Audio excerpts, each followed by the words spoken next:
Bueno, vamos a esperar un momentito en lo que se incorporan los demás compañeros, por favor.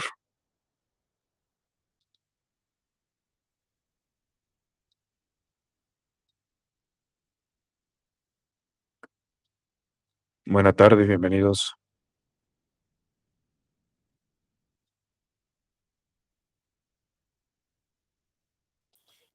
Buenas tardes, buenas tardes. Buenas tardes.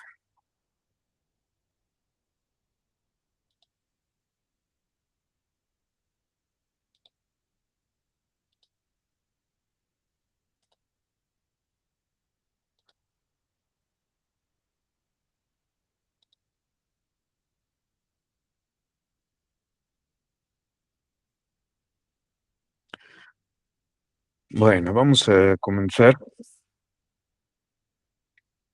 La sección anterior estuvimos nosotros analizando parte de esto de lo que es la teoría del proceso y comentábamos que, bueno, pues dentro de nuestra vida cotidiana tenemos o conocemos de conflictos, pero que pueden llegar a solucionarse de manera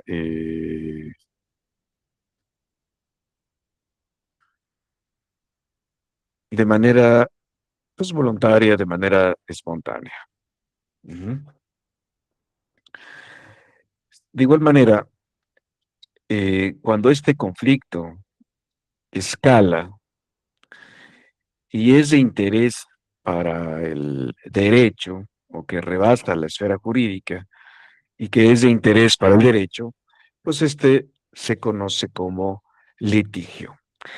Y el litigio va a iniciar ya sea en el ámbito de lo civil, por una demanda, o en el ámbito de lo penal, por una denuncia o por una querella. Y este litigio, por supuesto, que se hace de conocimiento a la autoridad jurisdiccional y este lo va a resolver a través de lo que es un proceso, ¿no?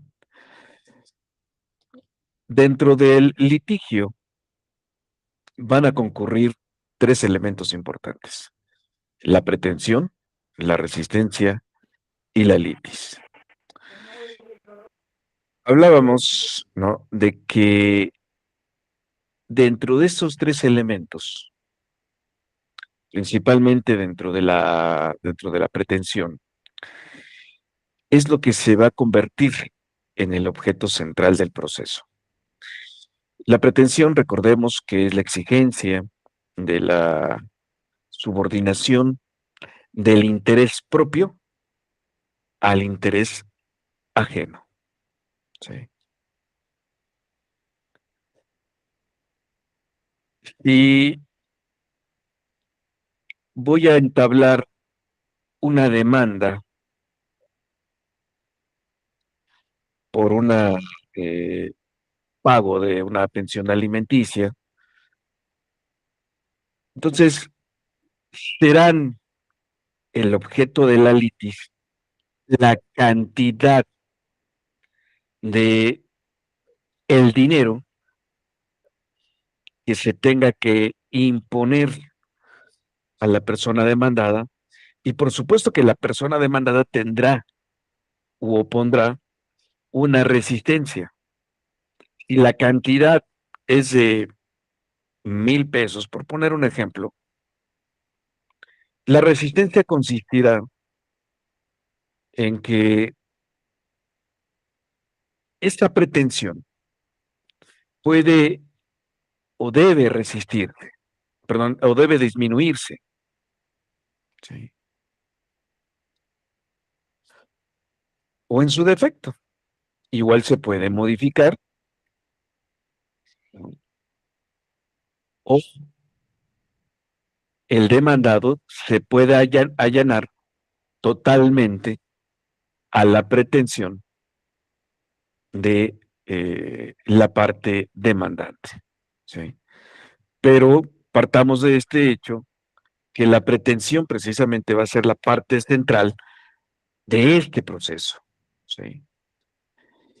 Y dentro de esta pretensión, o para que surta efecto esta pretensión, se requiere el ejercicio de la acción. Comentábamos que en materia penal, el ejercicio de la acción es una facultad que tiene, en este caso el ejercicio de la acción penal, es una facultad que tiene el Ministerio Público. Es a través de él donde se va a ejercitar esa acción, es decir, esta pretensión procesal para que el juez o el órgano jurisdiccional la conozca y la resuelva a través de un proceso. En el Código Nacional de Procedimientos Penales nos deja claro en qué consiste ese ejercicio de la acción. Reitero, este ejercicio de la acción, ¿no?, forma parte de la pretensión procesal. Para que se cumpla este ejercicio de la acción, se requiere de que exista un derecho objetivo, un derecho, por supuesto, subjetivo, que se haya violado, un derecho que se haya incumplido o que se desconozca una obligación. Y tercero, que se tenga la capacidad o la legitimación para ejercitar esa acción. Ahora, dentro de este ejercicio de la acción, vamos a tener tanto al sujeto activo como al sujeto pasivo. Se le denomina así en el ámbito procesal, más no así en el ámbito del derecho penal. ¿Por qué? Porque en el derecho penal el sujeto activo es el victimario y en el derecho y el sujeto pasivo es la víctima. Pero en este momento estamos hablando del derecho procesal, ¿sí? Entonces, el sujeto activo o el demandante o el denunciante es el que va a ejercitar esa acción. Esto es, esa pretensión procesal de imponer su interés propio al ajeno. ¿Sobre quién? Sobre el sujeto pasivo, para que se subordine al interés del sujeto activo. Y para que pueda ejercitar esa acción, se requieren de estos tres elementos que ya hemos comentado, ¿sí? Y lo mismo va a suceder en materia penal, salvo que, a diferencia del civil, donde puede ser directamente la parte demandante, el ejercicio de la acción penal la llevará a cabo el Ministerio Público. Y este ejercicio de la acción va a provocar precisamente la excitación del órgano jurisdiccional o la intervención del órgano jurisdiccional. ¿Para qué? Para que conozca del litigio y lo resuelva. ¿Sí? Ahora, ¿qué significa la palabra acción? Bueno, pues es parte del derecho romano que deviene de la petitium res in judicio, ¿no? La cosa en juicio. Y en este sentido, dentro del proceso o en materia procesal, aplica el derecho subjetivo, es decir, ese derecho que tenemos todas las personas, tanto físicas como morales, para promover la actuación del órgano jurisdiccional. Y segundo, el otro elemento que conforma la acción es esta facultad que tiene el órgano jurisdiccional para conocer precisamente del litigio y resolverlo. No olvidemos que este ejercicio de la acción solo puede llevarse a cabo ante el órgano jurisdiccional. ¿Sí? Dentro de los elementos de la acción vamos a tener a los sujetos, por un lado, el sujeto activo, que es el actor, el demandante o el denunciante. ¿Por qué incluimos aquí al actor también? Porque, bueno, pues parte eh, del juicio de amparo, en el juicio de amparo también se le va a conocer como el actor. ¿Sí? La parte actora. ¿Sí? En el sujeto pasivo ¿no? Es contra quien se va a iniciar ese proceso. Comentábamos que el artículo 125 del Código Nacional de Procedimientos Penales nos habla al respecto. Solo puede iniciar o intervenir en un procedimiento judicial quien tenga interés en que la autoridad jurisdiccional declare, constituya, preserve o modifique un derecho o imponga una condena. Y quien tenga el interés contrario, es decir, quien ejerza esa resistencia. El objeto de la acción. ¿Cuál es la finalidad que persigue esa acción? Pues que exista una consecuencia jurídica. Primero, promover la actuación del órgano jurisdiccional. Segundo, que el sujeto pasivo ceda a esa pretensión. Y tercero, que se satisfaga esa pretensión mediante una sentencia ejecutoria. ¿Sí? Eso es el objeto de la acción. Cuando el Ministerio Público ejercita la acción penal, hace del conocimiento al órgano jurisdiccional que hay un litigio que resolver. Y que de hecho el propio artículo 141 del Código Nacional de Procedimientos Penales nos va a establecer cuáles van a ser las formas de conducción al proceso. Es decir, hay este conocimiento que va a tener el órgano jurisdiccional, ¿no? ¿Cuáles son esas tres formas? El citatorio de la audiencia inicial, la orden de comparecencia y la orden de aprehensión. ¿Sí? Y es lo mismo que sucede aquí. Se promueve la actuación del órgano jurisdiccional, que en este caso, reitero, como lo señala el artículo 141, ya sea el citatorio de la audiencia inicial, la orden de comparecencia o la orden de aprehensión. Se promueve la actuación del órgano jurisdiccional.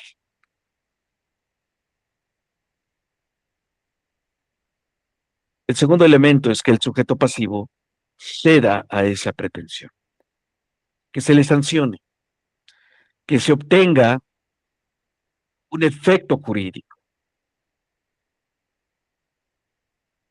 que se pague la cantidad de dinero exigido en la pensión alimenticia o que exista el reconocimiento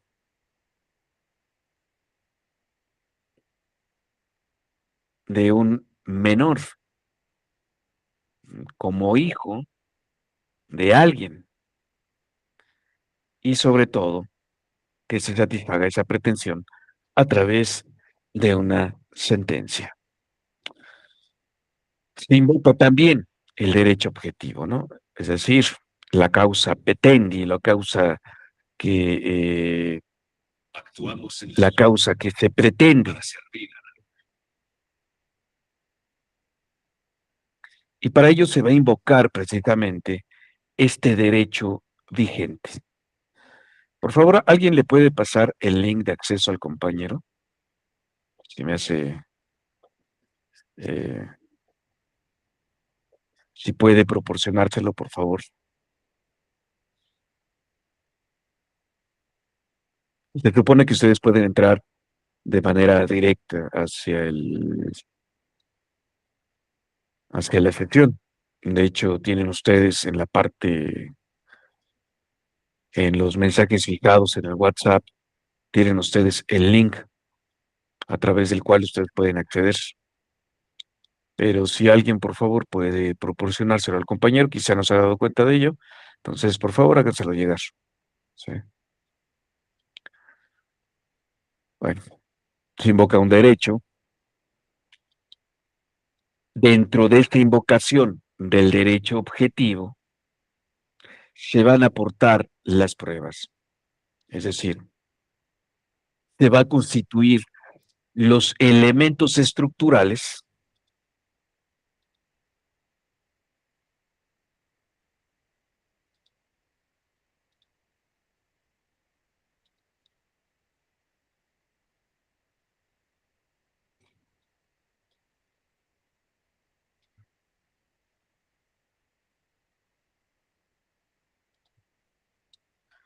los elementos estructurales de ese litigio, ¿no?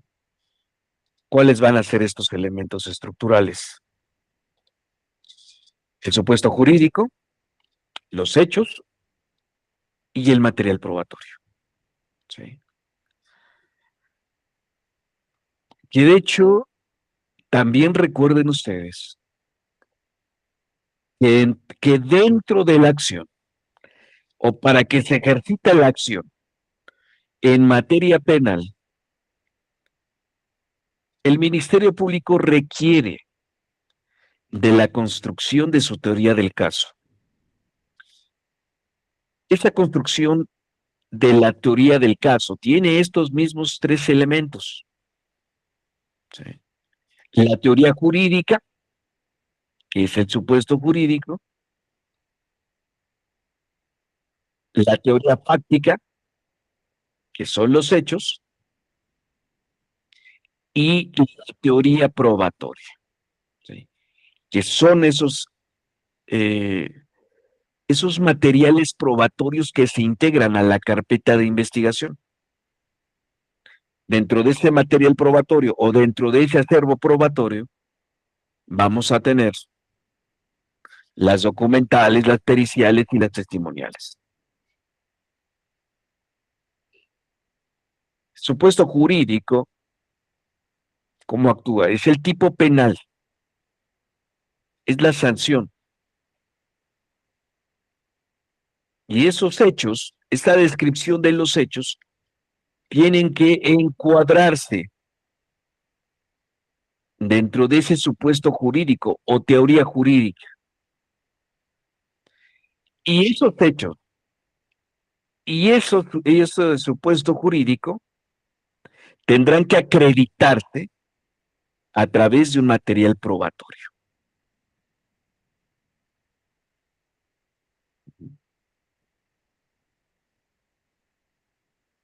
Por eso es invariable en cuanto al derecho procesal, que podemos observar tanto en lo civil como en lo penal, salvo que tienen algunas diferencias eh, en cuanto al procedimiento. Pero básicamente se conserva esta, eh, esta base,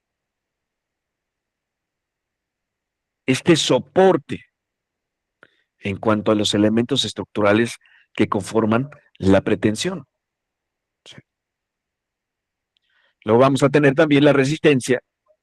Ya vimos lo que es la parte de la pretensión, también existe la resistencia. La resistencia es la negación a esa pretensión, donde el sujeto pasivo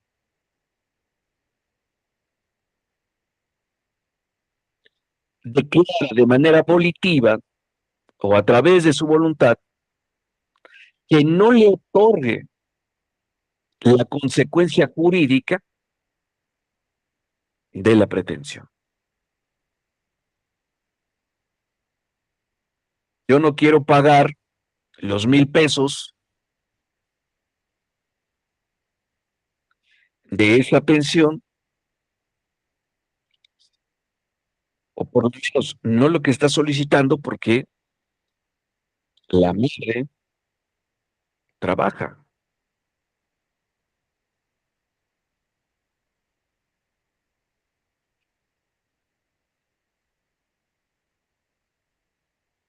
Entonces, la pretensión no siempre es la total negación, o en su defecto, ¿no? En materia penal, no, esta persona no es responsable de la conducta delictiva que se le atribuye.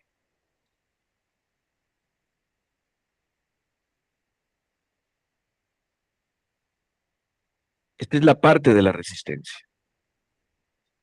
Ahora, dentro de esta resistencia a esa pretensión procesal, implica ya sea que se anule o modifique la pretensión,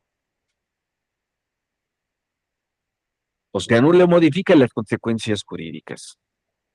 Y tercero, que se desvirtúen estos tres elementos estructurales de la pretensión. El supuesto jurídico, el hecho y el material probatorio. Por ejemplo, en materia penal, lo que ocurrió en algún momento dado con el Fofo Márquez, que tiene una sentencia por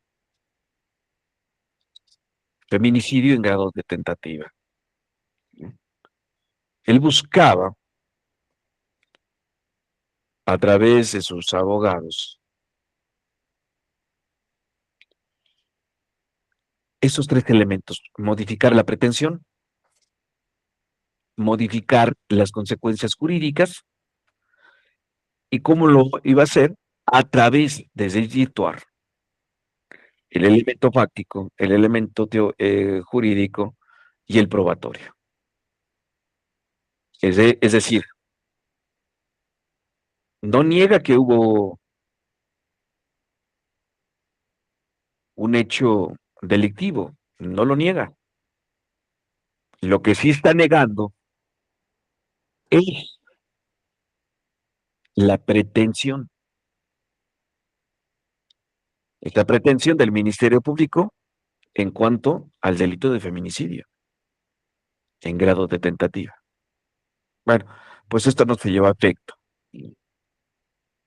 no se lleva a efecto, se va hasta el juicio oral y esa pretensión se impone. Tiene el juez, resuelve y acredita la pretensión de la víctima.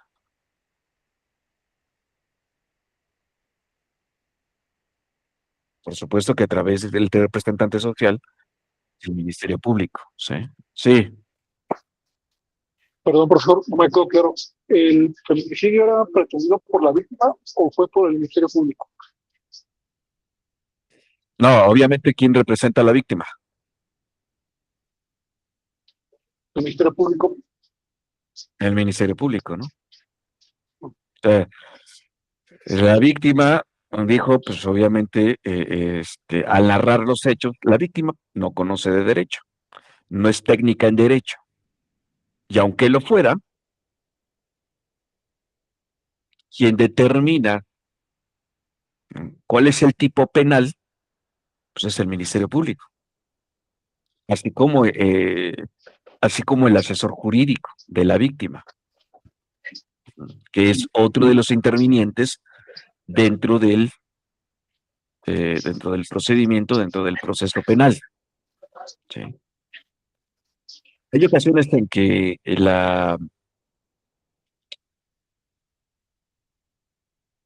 asesor jurídico no está de acuerdo con la pretensión del Ministerio Público y entonces busca modificarlo, no para disminuir, sino para aumentar. ¿Eh?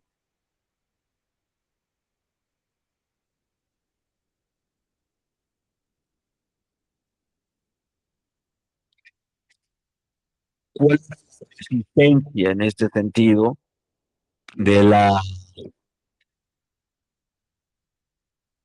del Fofo Márquez? Pues que no fuera cambiar eh, la calificación del delito por violencia de género. Pues obviamente eso le iba a dar una ventaja, no es lo mismo estar sentenciado por una violencia de género que por el delito de feminicidio en grado de tentativa. Eso lo hubiera permitido, de igual manera, irse hacia un juicio abreviado y en este momento pues estaría fuera, ¿sí? O quizá le faltaría ya algún 1 o 2 años por salir.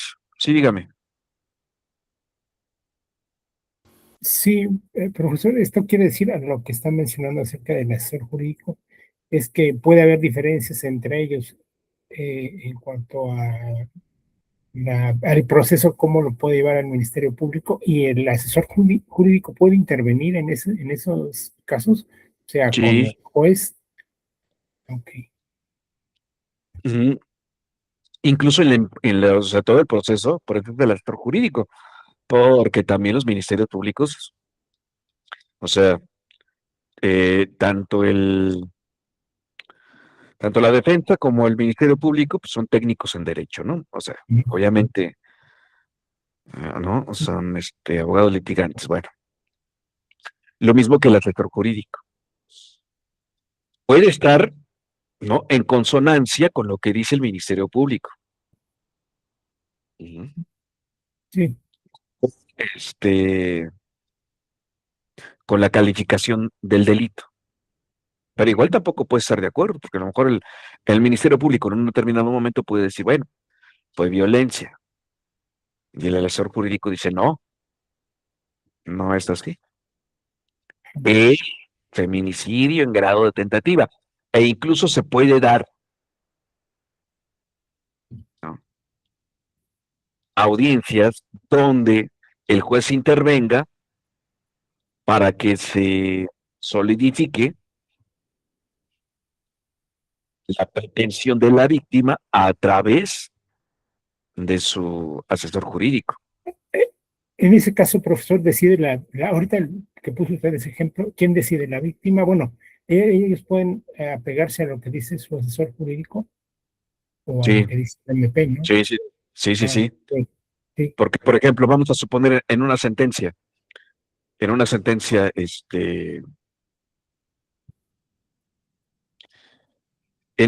absolutoria, el Ministerio Público puede estar de acuerdo, Sí, más no sí el asesor jurídico, ¿no?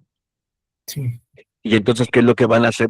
Pues van a interponer un recurso de apelación. Ujú. O sea, no siempre van a estar de acuerdo, ¿no? El asesor jurídico y el Ministerio Público, no siempre van a estar de acuerdo, ¿eh? No porque esté ahí, van a quedar todos bien, no, al contrario. Pueden surgir estas discrepancias. Al final del día, lo que se protege, recordemos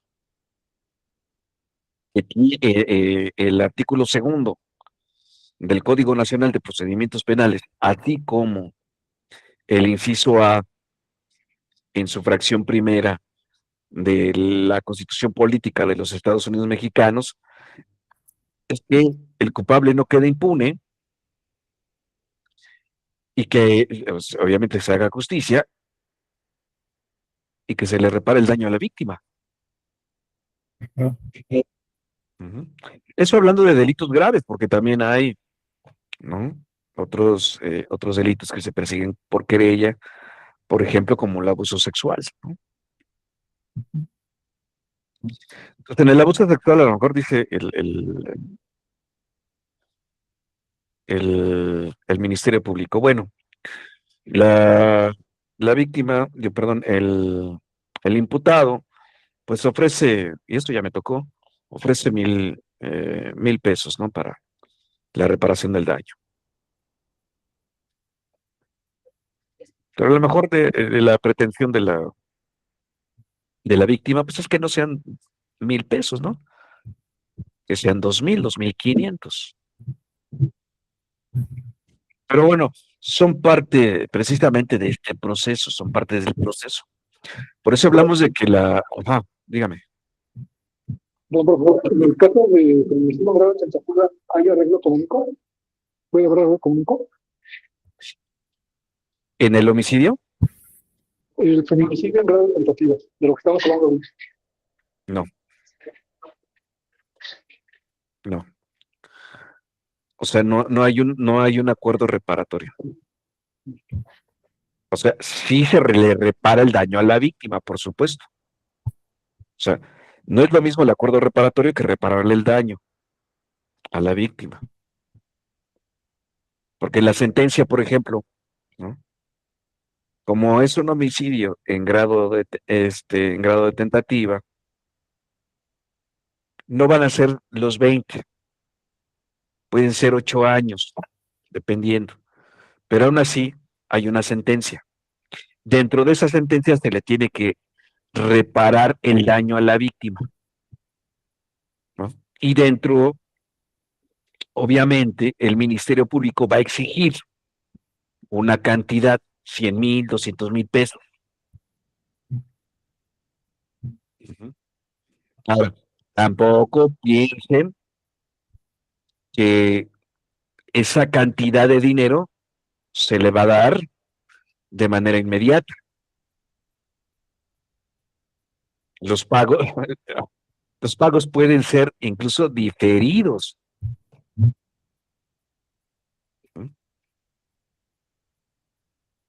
Pueden ser diferidos.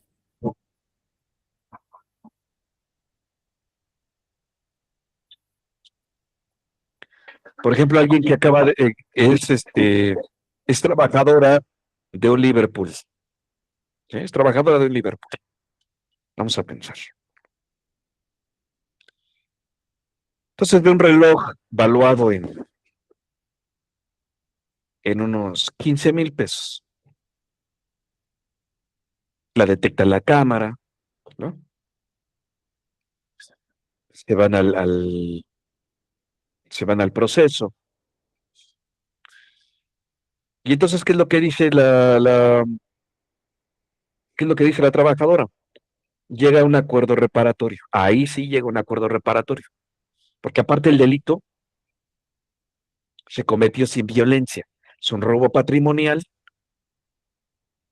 pero se cometió sin violencia porque, pues, pensó que no le iban a ver las cámaras de Liverpool, le da el jalón al reloj.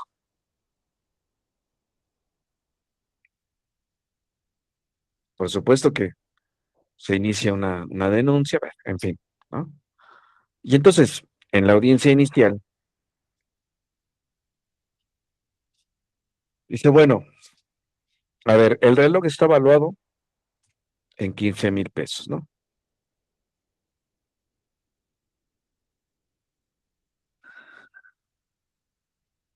¿Cuánto es la cantidad? Más 5,000 pesos extra. ¿Sí? En este momento, para poder llevar mi procedimiento por fuera, o mi proceso, perdón, o mi proceso por fuera, en este momento le ofrezco al representante legal de la persona moral, le ofrezco 5,000 pesos y 3 pagos diferidos mensuales de 5,000 pesos.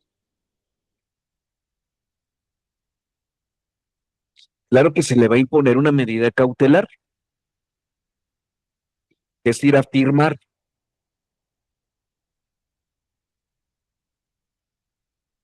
ya sea que la persona lo deposite en estrados, se lo haga llegar al Ministerio Público. Perdón, el sujeto activo, la joven, ¿no?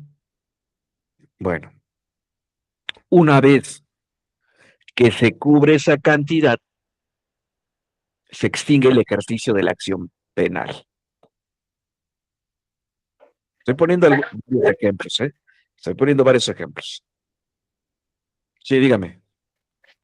Perdón, sí, profesor. Entonces, en el caso de que yo fuera víctima de un asalto con violencia, con un arma de fuego, me conviene más cuadrarlo como intento de homicidio para que la persona esta no enfrente su proceso en libertad. Mejor que se quede ahí guardadito para hacer que no sea que vaya a Ya- su casa a hacer Bueno, bueno, bueno, ¿Podría ser?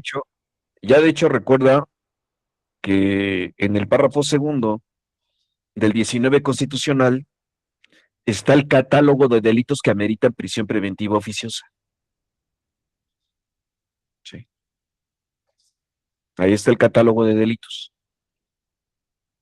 Y todos los delitos cometidos con violencia, sí o sí, es prisión preventiva oficiosa. Ujú.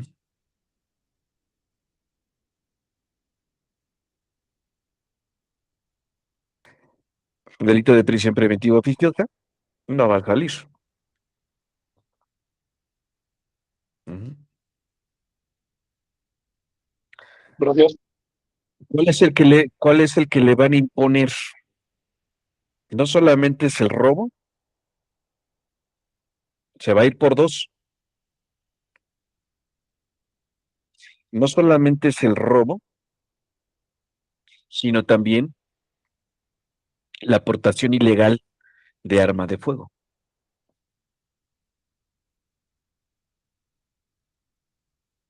que puede pasar, ¿no? Unos 10 años, dependiendo del calibre. Pero vamos a suponer que es una 9 milímetros, una Glock de 9 milímetros, que es de uso exclusivo del ejército. Entonces no solamente va a ser el robo con violencia, sino también la aportación ilegal de un arma de fuego. Ahora, si dentro de las investigaciones se descubre que esa arma de fuego fue utilizada para privar de la vida de una persona, se le va a seguir otro proceso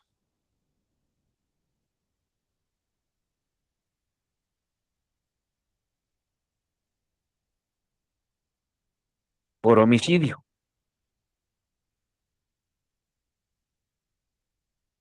Y entonces, ahí dependerá de las agravantes, pero que hay una, ¿no? Que hay una ventaja en la fuerza, proporcionada obviamente por el arma de fuego. Pues como hay un homicidio, ya tienes 10 más, vamos a suponer, unos 30, bueno, 25, más 25, ¿no? Entonces ya sumas 35,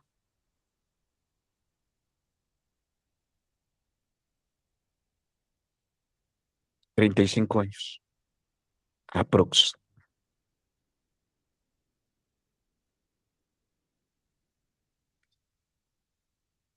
¿Qué es lo que van a buscar siempre? Quitarse uno u otro, ¿no?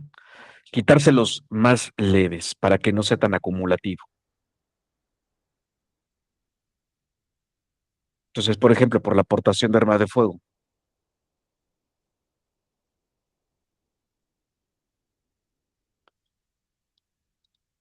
eh, puede alcanzar una reducción de 2 o 3 años y bueno, pues ya no van a ser los 35, van a ser 33, 30 y, 30 y algo, ¿no?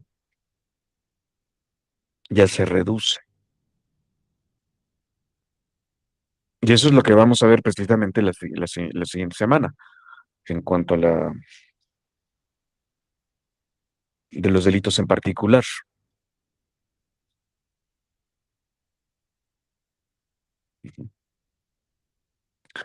Pero aquí está el soporte procesal. Ese es el soporte procesal. Por eso vemos que se puede modificar la pretensión o se puede anular. Las consecuencias jurídicas o incluso atacar o desvirtuar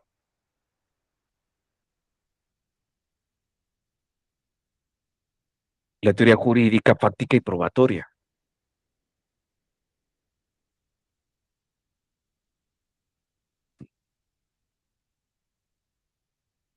Si desvirtúas la parte teórica, digo, la parte eh, fáctica, la parte jurídica y la parte probatoria, pues obviamente no habrá consecuencias jurídicas,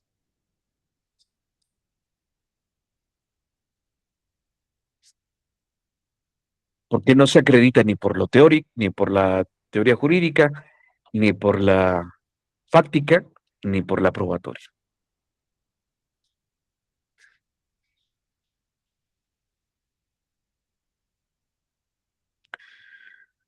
¿Cuáles son los elementos de la resistencia? Contestar la pretensión, el ejercicio del derecho a la defensa, que todos lo tienen, y que de hecho pues está en el inciso B, ¿no?, de la Constitución Política de los Estados Unidos Mexicanos, en el artículo 20.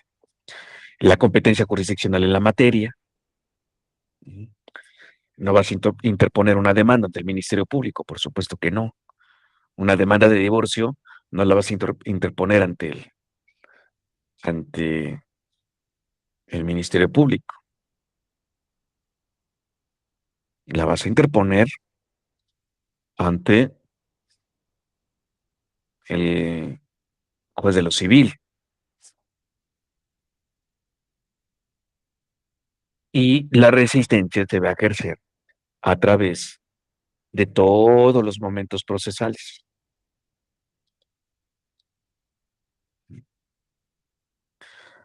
Para ejercer la resistencia, por supuesto, que se tiene que tener la capacidad jurídica y física.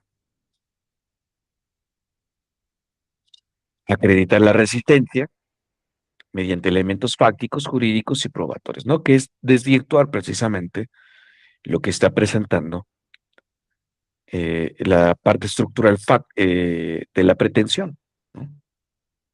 Entonces, ¿qué es lo que va a hacer? Acreditar, desvirtuar los elementos estructurales de la pretensión. Vamos a tener también tipos de resistencia, la activa.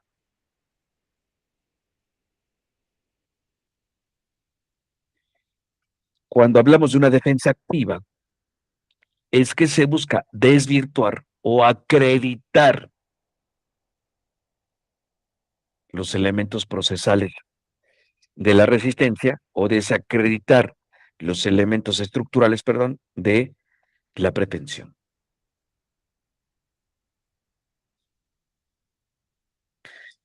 En la defensa, en este tipo de defensa activa, se va a formalizar la contestación a esa pretensión y se van a señalar precisamente esas deficiencias del supuesto fáctico, jurídico y probatorio.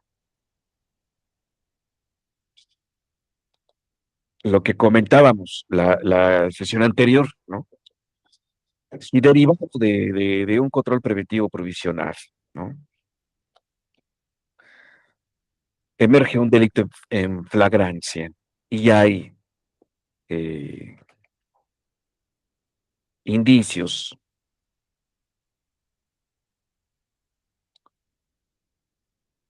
y por supuesto hay un hecho que la ley señala como delito.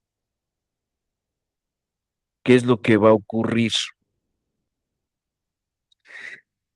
Se va a contestar, ¿no? Se va a contestar a la pretensión del Ministerio Público, obviamente también, ¿no? Por ejemplo, delitos contra la salud, que es un delito donde la víctima no es una persona, sino la víctima es la sociedad.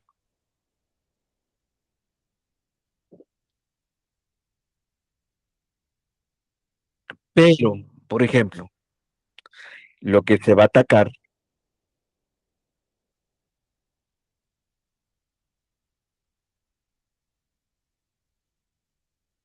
en un primer momento, si el defensor se da cuenta que no se colmaron los parámetros, los estándares que se exigen para efectuar un control provisional preventivo en grado mayor, o en su grado menor y en su grado mayor, y aquel elemento que detona esa restricción temporal de la libertad, pues así le haya encontrado las bolsitas de hierbita vaciladora o de polvo de hadas, lo que protege el órgano jurisdiccional no es a ese probable, lo que protege son sus derechos humanos. su derecho humano a la libertad de ambulatoria y a la libertad personal. Por eso aquí se habla de las deficiencias de los supuestos fácticos. Tú puedes atacar la facticidad, quizá no el jurídico ni el probatorio, porque sí encontraron las bolsitas, pero lo que vas a atacar es el elemento fáctico, los hechos que desencadenan.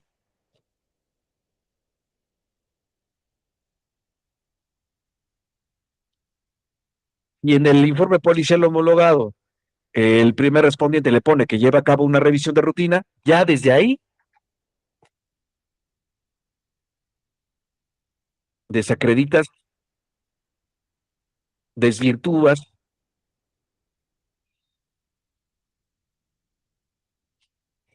el acto generador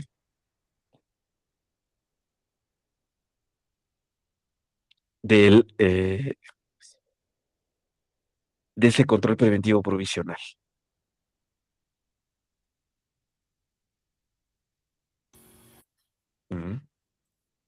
Ya desde ahí,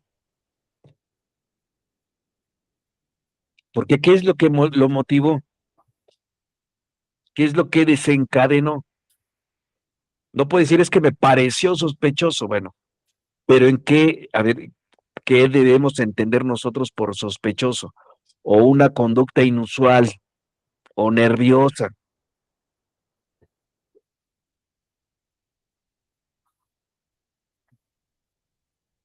Y eso es lo que muchas ocasiones deviene en que no se califique de legal la detención, no la retención, sino la detención. Sí, dígame.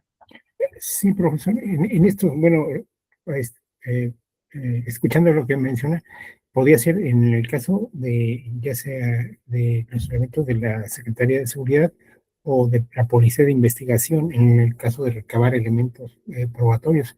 Entonces se podía desvirtuar la forma en que los obtuvieron o cómo los obtuvieron en su informe, vamos, en el caso de Policía de Investigación, el cómo obtuvieron esos elementos, o si no custodiaron o no llevaron a cabo correctamente la cadena de custodia, podía ser esos elementos que se pueden desvirtuar. Exacto, muy bien, perfecto, Ok, perfecto. Sí, porque de igual manera, si no, eh, nosotros no vimos criminalística, ¿verdad? No vimos esa no, parte, bueno, no. bueno, pero seguramente ya vieron esa materia, ¿sí? Sí, sí. Bueno, ¿en qué consiste la cadena de custodia? En que bueno, todos los indicios, desde que el momento en que se encuentran en el lugar, son protegidos, obviamente, mediante esa cuestión de cadena de custodia y se siguen, ¿no? Hasta que llegue como un elemento de prueba, ¿no? O ya en sí como eso, un elemento probatorio, ¿no? Hasta el juez, pero va conforme quien lo va recibiendo, quien lo va examinando, creo, y quien lo va teniendo en su poder, ¿no? Hasta que llegue, pero esa responsabilidad es que esa cadena de custodia no se rompa, ¿no? Por creo un mal manejo o que se contamine, ¿no? Bueno, Sí, exactamente, porque tiene que sujetarse a una trazabilidad de la cadena ajá, de custodia. sí, sí, sí, ¿Cómo sí, se inicia? Bueno, en el registro de cadena de custodia, ahí nos va a indicar cómo se inició la cadena de custodia, por localización, por descubrimiento o por aportación. ¿Mm? sí, a eso, por eso era mi pregunta, porque algunas veces se ve, bueno, que se encuentran indicios en el lugar, obviamente los procesan, pueden ser los elementos de seguridad pública o los mismos peritos, y posteriormente Policía de Investigación hace, se puede decir, algunas otras investigaciones o se entrevista con personas y quienes aportan, a veces digamos son indicios, pueden ser ropas o cualquier otro tipo de indicio, y ellos lo reciben por aportación. Por eso era mi pregunta, también ahí se puede desvirtuar cómo los obtuvieron o quién se los dio, o muchas veces nada más los, los aportan, pero no establecen bien cómo los obtuvieron. Bueno, he visto en algunas situaciones así. Sí, incluso también, Sí. se pueden atacar los,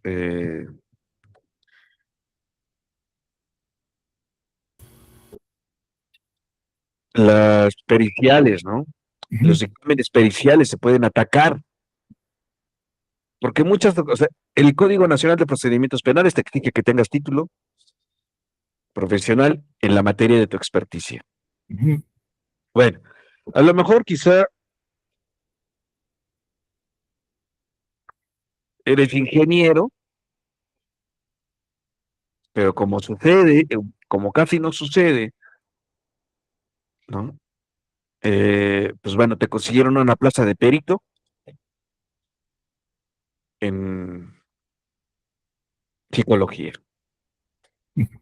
Sí, Entonces, sí, no tienes las bases de la psicología, pero dice, bueno, lo acredito con un diplomado, pero un diplomado no es lo mismo que una licenciatura y eso no te hace tampoco un perito. Ujú. sí, Yo, por sí, ejemplo, tengo un diplomado en balística forense, tengo un diplomado en balística forense por parte de una universidad europea, pero eso no me hace perito, pues sí, ese sí, sí, diplomado, sí, pero requiero de elementos base, como por ejemplo, ser licenciado en criminalística. sí, Ujú. Por eso te pueden atacar también los informes periciales. ¿A través de qué? A través de una metapericial. De esa manera se atacan. ujú, sí. Sí, sí, es que bueno, yo lo había visto así. Ahorita lo que dice es correcto, incluso en cuanto a policía de investigación ya o ministerial, que a veces recaba indicios y o no hace correctamente las entrevistas de cómo los obtuvo. Entonces ya, pues ese indicio no tiene un valor probatorio, creo yo, porque hay duda de cómo lo obtuvieron, ¿no? Claro, sí. Por poner un ejemplo, hace como 2 años, me parece, en, en el caso del Black Wall Street, donde en la Ciudad de México llegan, catean unas oficinas y empiezan a mover los indicios, empiezan a sembrar indicios. Sí, Y eso obviamente es captado por las cámaras. Ellos trataron, sobre todo los policías preventivos, trataron de quitar las cámaras, ¿no? Bueno, pues sí, fueron sujetos a proceso, fueron sujetos a proceso. ¿Por qué? Porque no puedes contaminar, no puedes alterar el lugar de los hechos.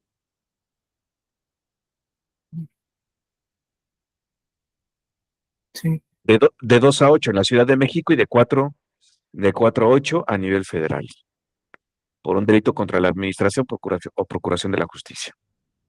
sí. Excelente pregunta, muchas gracias. Gracias, profesor. Usted. Entonces, en ese tenor, bueno, ¿no? De igual manera, hablábamos de que se puede modificar la pretensión, se puede modificar esa pretensión. Y la pretensión se puede modificar a través de lo que se conoce como estos mecanismos alternos, que fueron incorporados en las reformas constitucionales del año 2008. Se incorporan. incluso antes de que haya antes de que pase al Ministerio Público o dentro de sede ministerial, bueno, se pueden llegar, ¿no? A estos acuerdos, a estos mecanismos de solución de conflictos para una economía procesal, ¿no? O sea, si se puede resolver entre ustedes ese conflicto.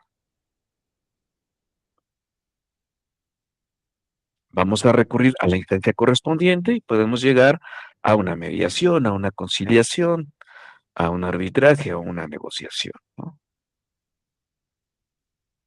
Claro, siempre y cuando las dos partes estén de acuerdo.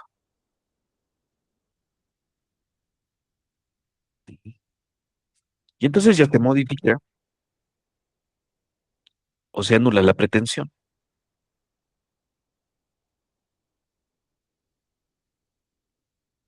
Esto se da sobre todo en hechos de tránsito.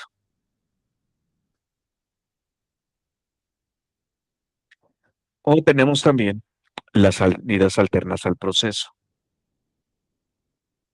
En el Código Nacional de Procedimientos Penales tenemos dos formas de soluciones alternas: el acuerdo reparatorio o la suspensión condicional del proceso. Por eso no es lo mismo el acuerdo reparatorio que la reparación del daño a la víctima.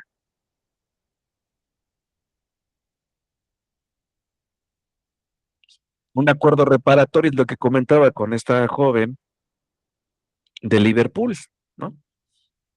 La capta la cámara dándole el calón al reloj, valado en 15,000, llega a un acuerdo reparatorio con la empresa para pagarle 20,000.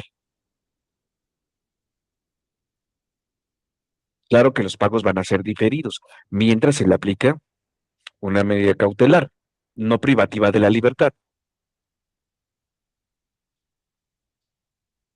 Porque aparte, para aplicar una medida cautelar no lesiva del derecho humano a la libertad de tránsito, se tiene que aplicar un test de proporcionalidad.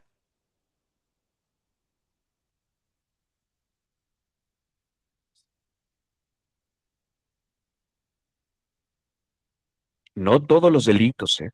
Recuerden ustedes que los delitos que tienen prisión preventiva oficiosa, ahí ni cómo.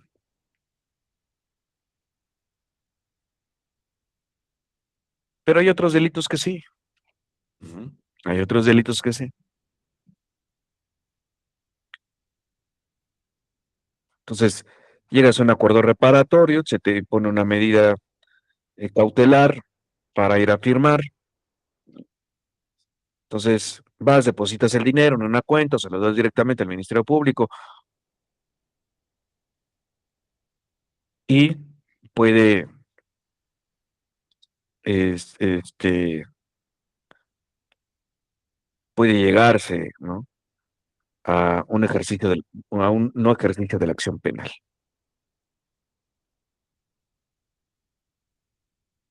Entonces ahí ya concluye.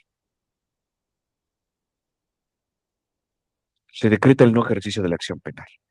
Pero hay un acuerdo reparatorio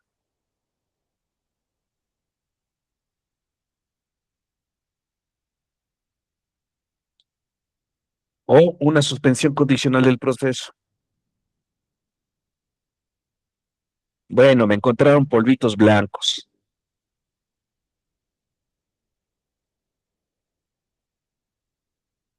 Nos vamos a la Ley General de Salud, tasamos y vemos que, bueno, pues no rebasan los 4 años, porque también hay requisitos, ¿eh? No solamente es así porque sí, hay requisitos.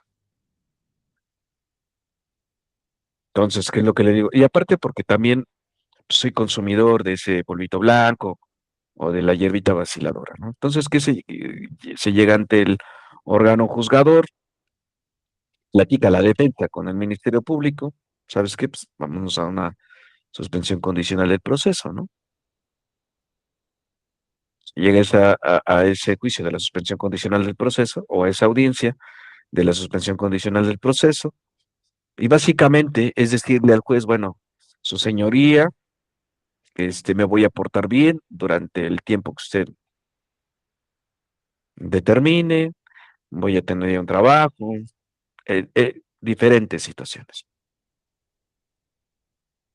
Voy a ir a terapias para desintoxicarme, en fin, ¿sí? Entonces suspende el proceso, queda suspendido, queda en pausa. Y una vez que se cumplen con los requerimientos establecidos por el órgano jurisdiccional, de igual manera, ¿no? Hasta ahí se acabó el proceso. Se decreta el no ejercicio de la acción penal. O tenemos otras.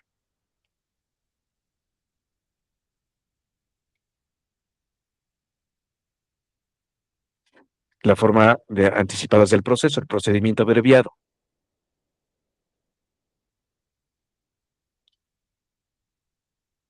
Lo que en un determinado momento tuvo que haber hecho el Fofo Márquez, bueno, acepto, me voy al juicio abreviado, acepto la responsabilidad, se reduce considerablemente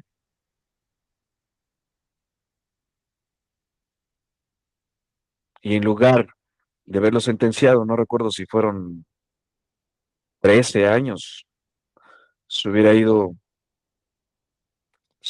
a 10 o a 8, cumple la mitad y vámonos. Sí, Profe, ¿el procedimiento abreviado aplica para todos los tipos de delitos o hay algunas excepciones? no, no, no, no. Bueno, se puede hacer, ¿sí? ¿Cuál es la finalidad del procedimiento abreviado? Pues que se reduzca la sentencia, que se reduzca la sentencia.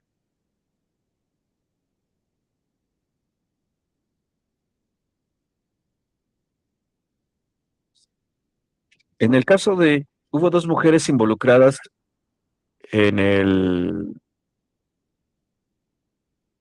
homicidio en grado de tentativa del Ciro Gómez Leiva, no sé si lo recuerdo. Bueno, hubo dos mujeres, ¿no?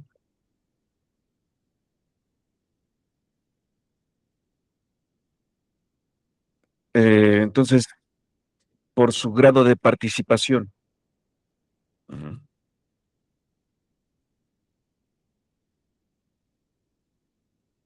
es coautora.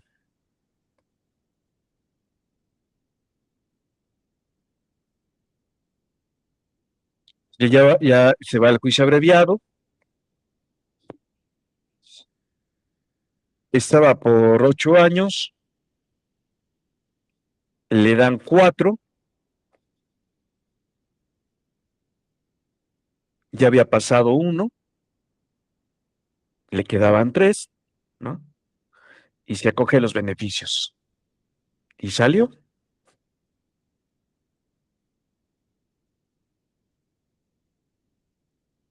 Por eso es que siempre se le dice, ¿no?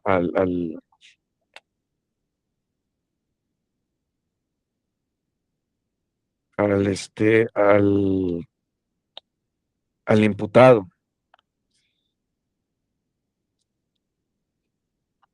cuáles son los beneficios o si el beneficio le perjudica que se vaya por el procedimiento abreviado. Porque el procedimiento abreviado, la sentencia es firme, la sentencia es firme, es decir, ya no acepta un recurso de apelación. Esa es la consecuencia jurídica, que ya no acepta la apelación.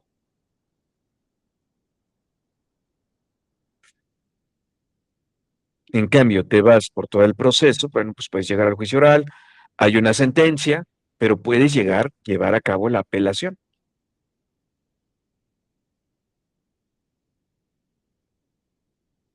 Y a lo mejor en la apelación ganas, pero tampoco crean que esto es de la noche a la mañana, pueden pasar 3, 4 años, 5.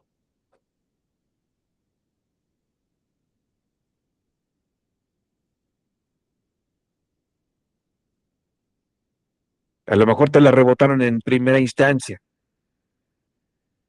y te vas a la segunda instancia. Entonces, pueden pasar otros 2 años.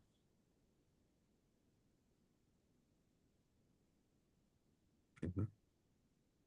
Por eso es que siempre se le dice, ¿no? Se le recomienda, dependiendo también del delito. Te puedes ir por el juicio abreviado, por el procedimiento abreviado, o te puedes ir hasta el juicio oral y podemos apelar.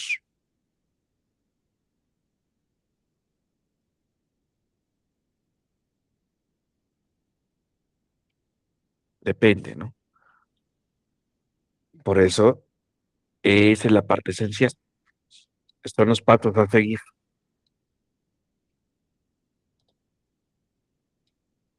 También, esto es en cuanto a la resistencia activa. También tenemos la resistencia pasiva,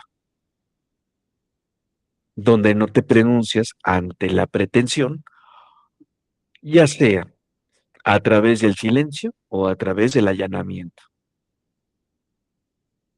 El allanamiento que dices, bueno, ¿no? Cedo tu pretensión en la totalidad o parcialmente. Y recordemos que el silencio pues, es un derecho humano y aparte es una estrategia procesal. Lo comentábamos, ¿no? En el artículo 20, cuando el policía le lee la cartilla de derechos, siempre se le va a decir que tiene derecho a guardar silencio. Todo lo que diga puede ser usado en su contra dentro del proceso. Entonces, esa es una resistencia pasiva. El artículo 20, inciso B, ¿no? Que es lo que nos señala en la Constitución, o el 113 en el Código Nacional, o en el 18 del Código Civil Federal, el silencio, obscuridad, insuficiencia de la ley, no autoriza a los jueces o tribunales para dejar de resolver una controversia. ¿Por qué? Porque esa es una estrategia procesal y aparte es un derecho humano. Sí, dígame. Bueno, profe, yo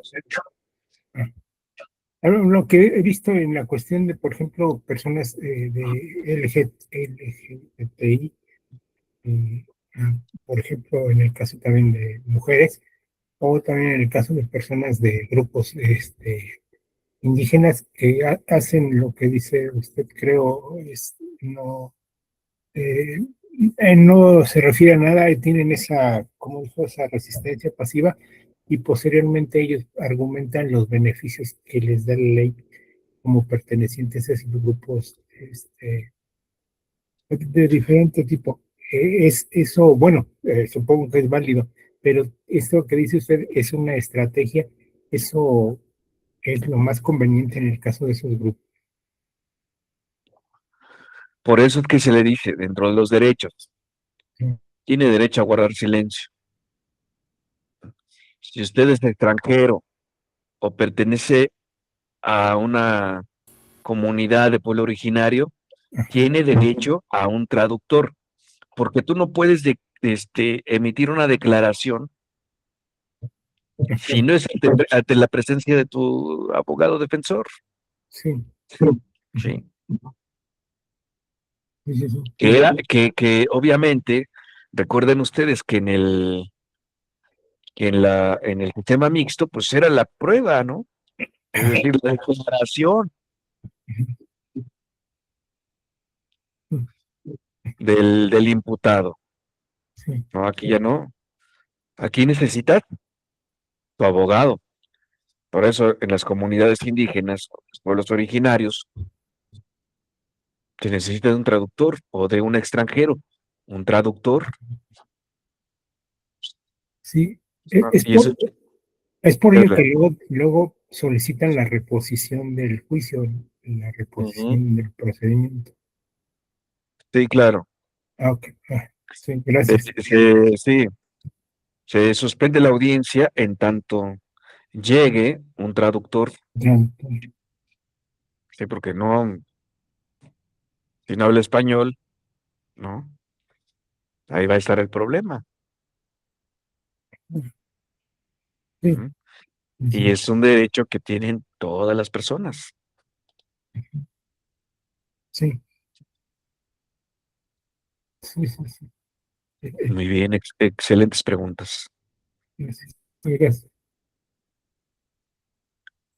Entonces, esa es una forma de resistir de manera pasiva. Claro, ya después, ante la presencia del abogado, pues ya vendrá o puede haber una resistencia activa, pero en ese momento lo que ejerce es una resistencia pasiva ante la pretensión.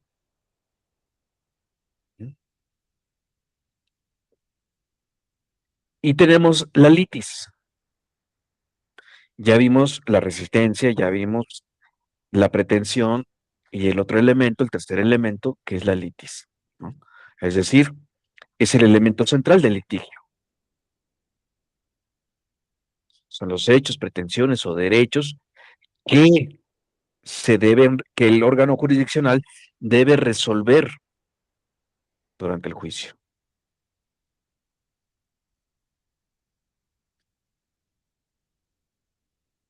Ujú.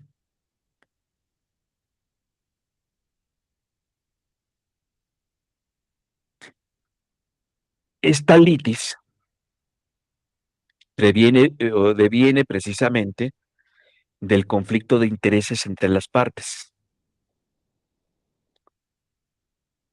Y una vez que se integra, ya no se puede modificar. Por ejemplo, si el objeto de la litis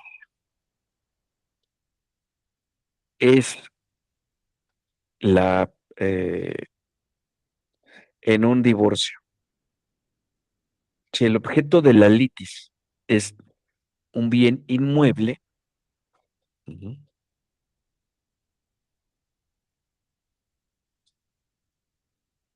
que el demandante exige que se le entregue y el resistente dice no,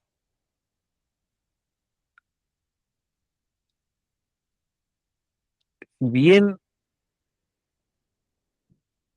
lo compramos entre los dos, el 80% del pago lo hice yo. 1 millón de pesos, por ejemplo, 800,000 pesos fue los que puso la parte demandada y 200,000 pesos la parte demandante. El objeto de la litis es la casa. Ahora, la otra parte de la litis es que dice, bueno, pues que me reintegre por lo menos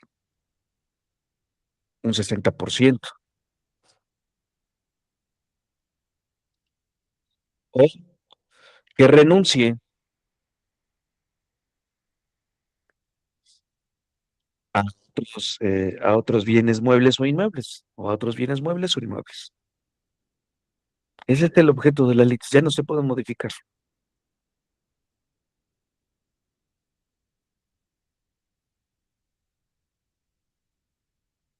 Y esto va a estar establecido tanto en la demanda como en la contestación. Por eso que llegan a puntos de acuerdo. ¿Cómo lo puedes acreditar? Bueno, pues a través de los pagos que se hizo, ¿no? Cada quien. Juanito pagó 800,000 pesos diferidos cada, cada mes o cada bimestre, pagaba 200,000, así hasta llegar a 800. Luego Juanita dice, bueno, pues yo te ayudo porque en ese momento todavía se amaban. Entonces dice Juanita, bueno, pues yo pongo los otros 200 y ya tenemos la casa. Sí, pero, pues, oye, no te vas a quedar con toda la casa, pues yo puse más, ¿no? Si quieres, bueno, pero entonces ya sea que me regreses el 70%, que es lo que estoy pidiendo como mínimo, o este, que te desistas de otros bienes eh, ¿no? que se adquirieron durante el matrimonio. Entonces, tiene que llegar a un punto de acuerdo. Vamos a decir que, bueno, llegan en el pago, no el 60%, sino el 50%. Bueno, de perderla toda a recuperar parte de la inversión, porque también uno tiene que considerar eso, ¿eh? Si te vas a la larga, puedes perder. Ahí siempre tiene que asesorarse bien, ¿no? El demandado por parte de su abogado.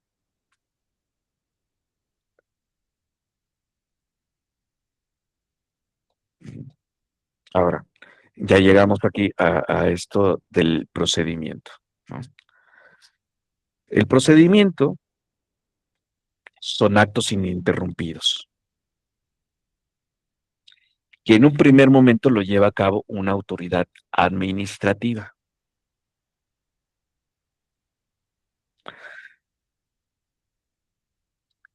Por ejemplo, el procedimiento inicia en materia penal por una denuncia, por una querella, y en materia civil por una demanda.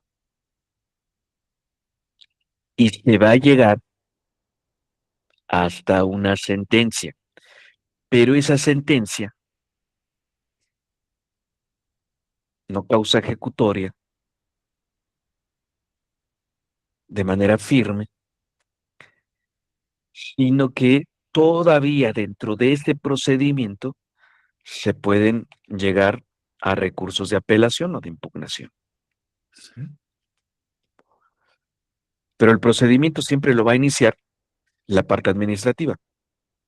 En el caso de derecho, en el caso del derecho penal, ¿quién es una autoridad administrativa?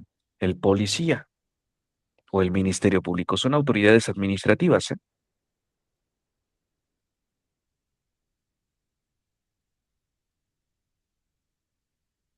¿Por qué son autoridades administrativas?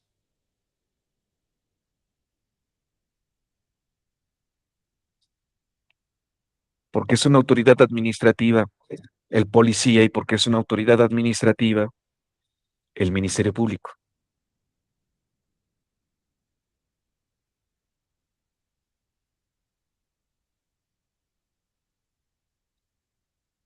A ver, jóvenes.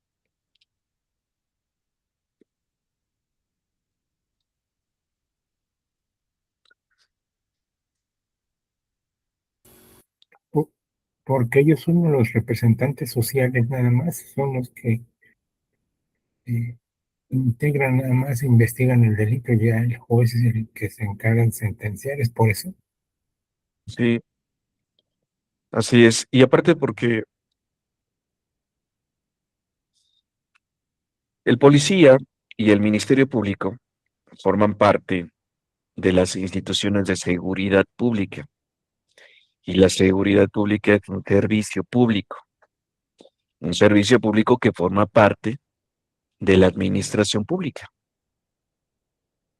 que tiene a su cargo el gobierno y que está representada por el Poder Ejecutivo. Por eso son autoridades administrativas y que intervienen dentro del procedimiento. El policía, hey, policía, me acaban de robar. Bueno, es una autoridad administrativa. Hay una denuncia, interviene. El policía lo pone a disposición ante el Ministerio Público, que es otra autoridad administrativa. Y él es el que se va a encargar de ejercer la acción penal.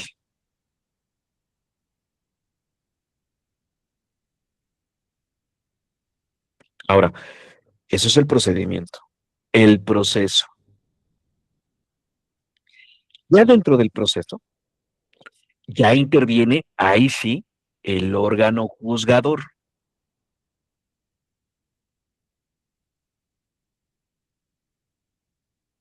En materia civil, o si llegaran los estrados, bueno, donde inicia el procedimiento. En el proceso, en el proceso, son de igual manera etapas, pero en esas etapas ya interviene el órgano juzgador. Por eso dentro del proceso, en materia penal, va a iniciarse con la audiencia inicial y en materia civil con la audiencia preliminar. El proceso en materia penal va a terminar con una sentencia firme que ya no acepta ningún recurso. Y en la audiencia y en el ámbito de lo civil, con la sentencia ejecutoria, con la ejecución de la sentencia. Esa es la diferencia. Si nos vamos así, dentro del procedimiento intervienen autoridades administrativas. Proceso, para poder resolver el litigio, interviene el juez, ¿no? El órgano juzgador es el que interviene.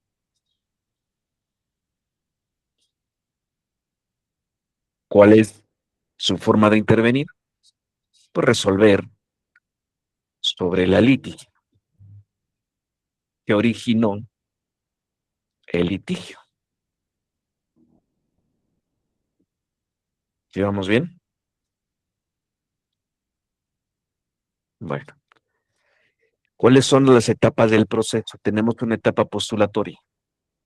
Se postula, se presenta la demanda, la denuncia o la querella. Y esta te va a contestar. La demanda son peticiones y hechos que se pretenden.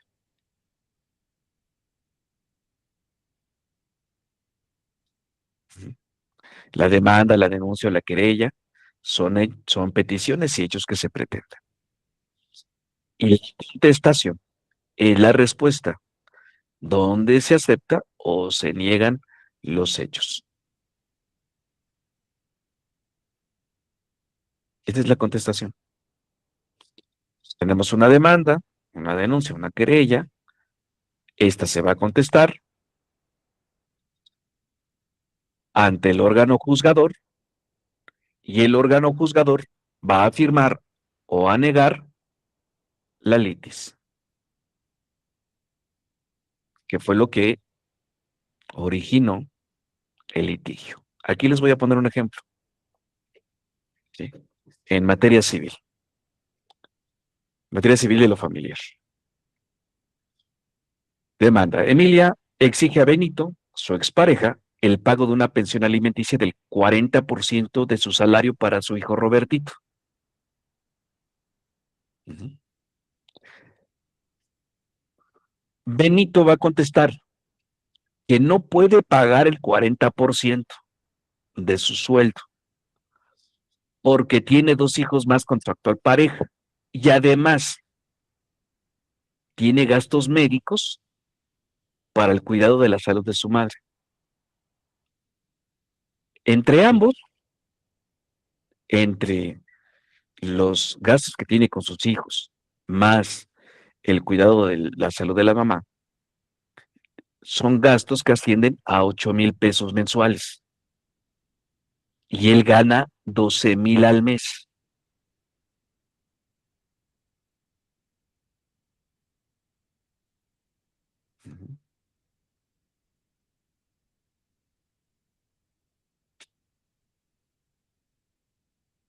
Entonces el juez, ¿qué es lo que va a hacer?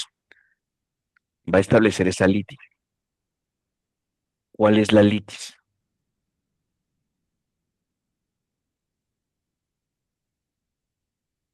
La capacidad real del pago de Benito y las necesidades exactas de Robertito.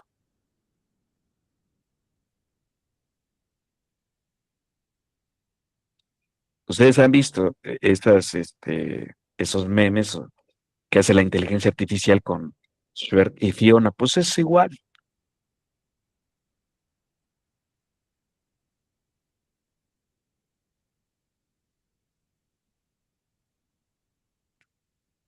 ¿Por qué no puede, por qué el juez no le da la razón a Emilia? ¿Por qué tiene que analizar si realmente requiere de ese 40%? La edad de Robertito, ¿no? La escuela donde asiste, la alimentación, con cuánto puede alimentarse. Alimentarse Robertito, no Emilia, no Emilia. Porque la pensión que le está solicitando, esa pensión alimenticia, tiene que ir destinada a Robertito, no a pagar las necesidades de Emilia. Ojo, nuevamente. O sea, una pensión alimenticia va para el cuidado, para la protección de los menores, no para la protección de las mamás.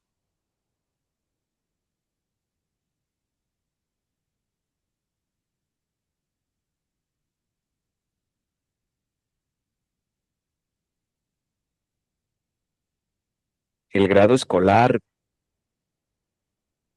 si va en el kinder, Robertito, bueno,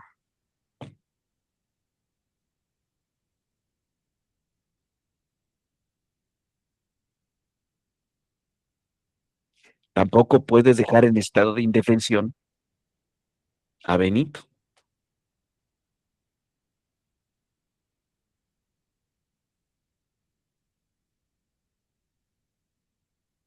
Ujú. Gana 6,000 a la quincena, al mes 12, pero tiene gastos de 8,000, al mes solamente le quedan 4. ¿Qué va a hacer con 4? Porque todavía tiene gastos con respecto a la casa, con respecto al pago de servicios.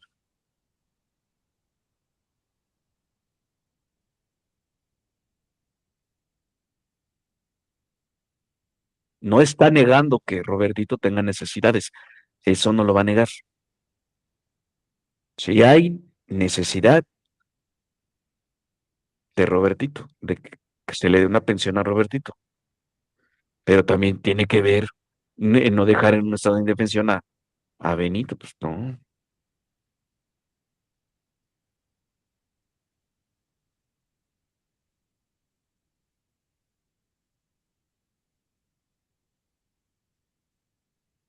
Entonces, este va a ser la litis. Ujú. Ya le contestó, ya demandó a Emilia a Benito, pero Benito dice, bueno, o sea, sí es mi hijo, pero tengo dos, y aparte mi madre, ¿con qué me voy a quedar, su señoría?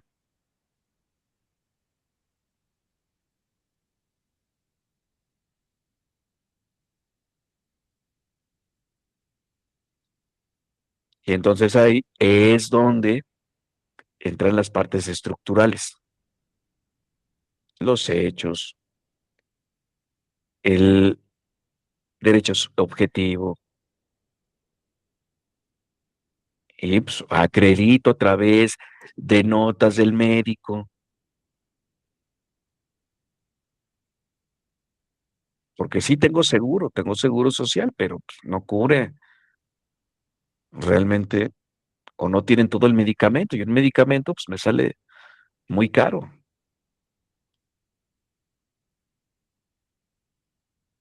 Y ahí lo que tiene que observar el juez es que se tiene que privilegiar un derecho humano que es la vida y la salud. de la madre.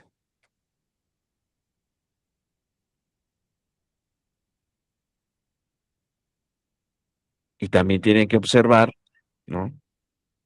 O por ejemplo, también Benito integra dentro de sus acervo probatorio testimoniales de que Emilia cada fin de semana pues, se va con sus amigas.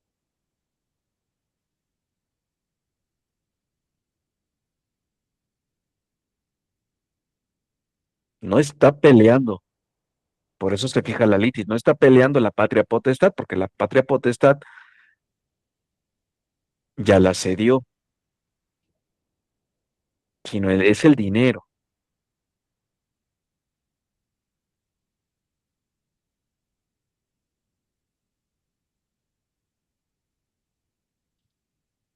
Pero es el juez, oiga, pues, señoría, pues es que sí también se va, ¿eh? Entonces, así es como decirle, no es que sea chismoso, pero esa exigencia, pues es que también quizá ella quiere recubrir gastos que no forman parte de las necesidades de Robertito. Eso es en materia civil. Ahora, en materia penal, cuando se habla de este proceso, dentro de su etapa postulatoria, bueno, esto no lo va a decir la audiencia inicial. Artículo 307. En la audiencia inicial se informará al imputado sus derechos constitucionales y legales. Si no se le hubiera informado de los mismos con anterioridad, se realizará el control legal de la detención, si correspondiere, se formulará la imputación, se dará oportunidad de declarar al imputado, se resolverá sobre la solicitud de vinculación a proceso y medidas cautelares y se definirá el plazo para el cierre de la investigación. Bueno, lo que vimos aquí, ¿sí? Demanda, contestación, órgano juzgador, litis. En la audiencia inicial se le informan de sus derechos. El juez que tiene que determinar la legal detención. Una vez que pasa por esta etapa procesal, viene la siguiente, que es la formulación de la imputación. Y es aquí donde se contesta a la imputación. Aquí.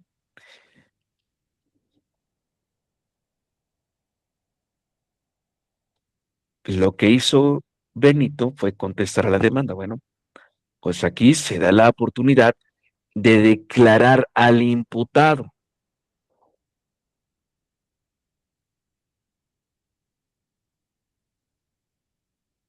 Ya sea que declare o que guarde silencio.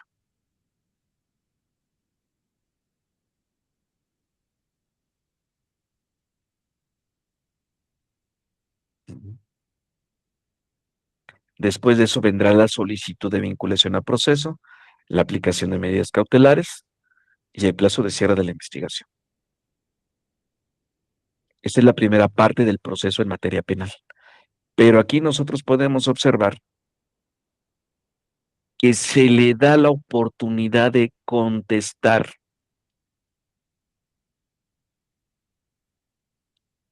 Su señoría, va a llevar a cabo la imputación. Ministerio Público, sí, señoría. Adelante.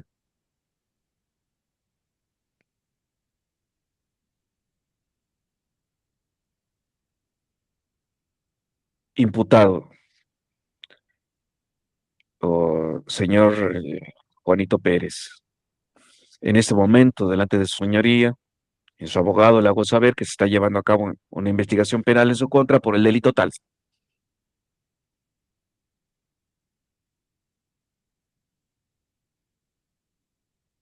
Viene la narrativa, viene la teoría jurídica, la teoría fáctica, y se presentan los datos de prueba.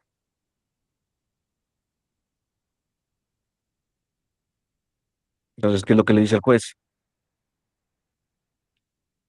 ¿Quiere usted, bueno, le dice al imputado, señor Juan Pérez, en estos momentos usted puede y tiene la oportunidad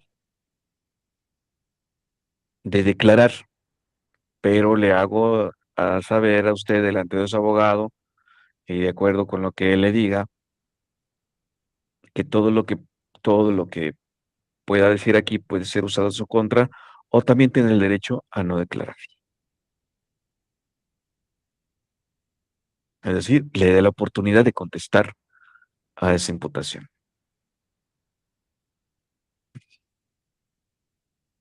¿Preguntas?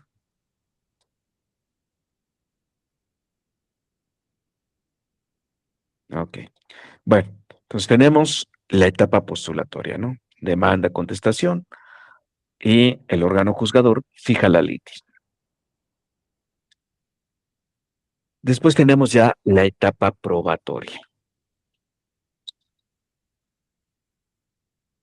En la etapa probatoria, pues, obviamente se van a admitir, se van a ofrecer, se van a admitir y desahogar todas las pruebas. Esto en materia de derecho penal o de todo el proceso penal acusatorio es en la audiencia intermedia, pero también en la audiencia inicial, ¿sí? Donde se ofrecen datos de prueba.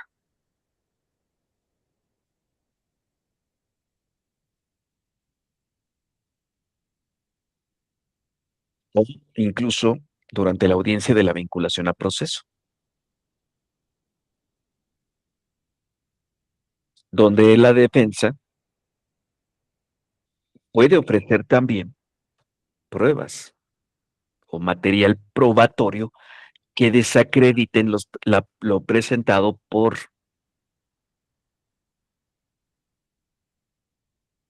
la parte acusadora. Y ya en la etapa, y lo mismo en la etapa intermedia, donde se presentan, ¿no?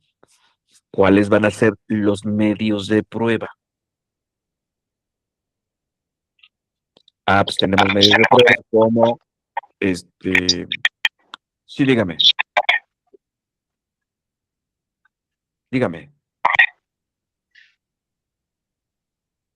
ok. Ya en la audiencia intermedia, bueno, pues se van a integrar, se van a presentar los medios de prueba, ¿no? Testimoniales, las documentales y las periciales. Y ya dependerá si se admiten o no. Y ya en la audiencia de juicio oral se van a desahogar. Pero este desahogo ya se realizará ante el órgano juzgador para que le generen convicción de la responsabilidad o no de un hecho, o en su defecto. Aquí en este caso de Benito. En esa audiencia también, sí, dígame. En esa etapa que dice de admiten y se desahogan las pruebas, ahí diríamos es toda la argumentación que presenta el MP, el defensor la puede impugnar en cuanto a lo mejor los testigos, eh, no sé, no elaboraron bien sus testimoniales o no están afirmando, o en el caso de las periciales, si tienen algún error en cuanto a la trazabilidad, lo que usted mencionaba, o algún procesamiento de algún indicio, ahí se establece esa, No, eso ya ¿no? vendrá en los alegatos. Ok. Eso Gracias. ya vendrá en los alegatos, que es en la etapa de juicio. Ahora, ¿sí? Sí. Ahí es donde se interroga o contrainterroga a los órganos de prueba.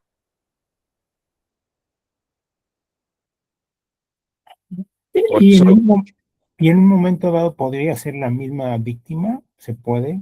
O no se puede hacer como, una como petición. testigo, sí, puede ser Sí, en testigo. cuanto a por ejemplo, los hechos que pueden narrar acerca de cualquiera de los delitos, pueden ser robo o abuso sexual, o ese tipo. Si Sí, de alguna manera se detecta que está mintiendo, se puede entrar en ese terreno del interrogatorio. Y por eso está el interrogatorio y contrainterrogatorio, Ajá, ajá, ¿sí?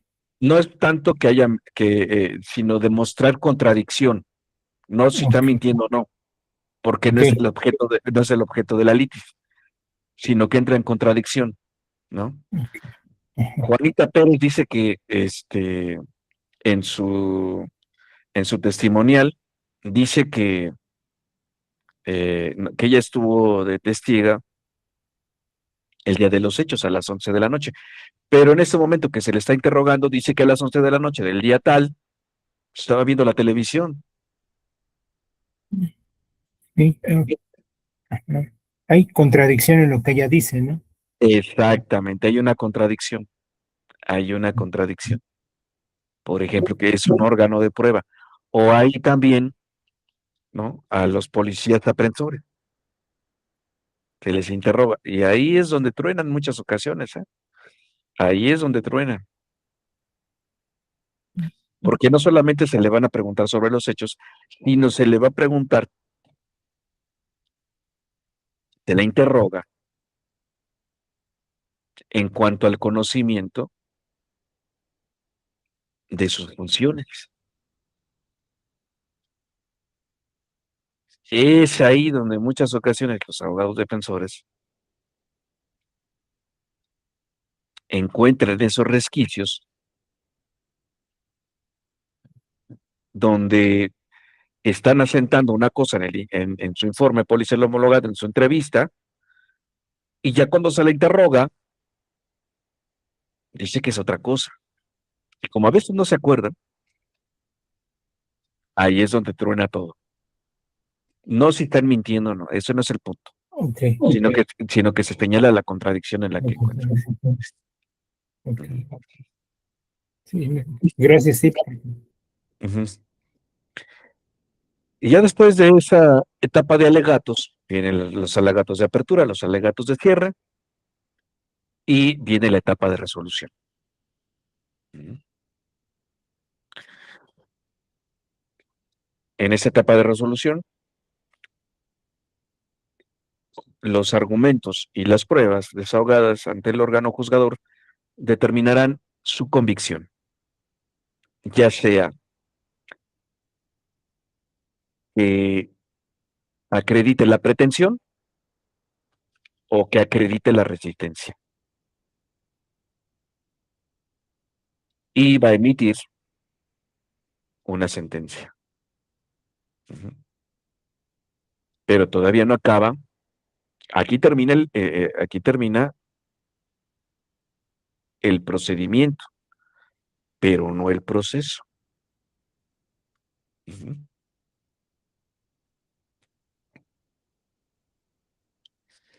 Porque viene la última etapa, que es la de impugnación y ejecución.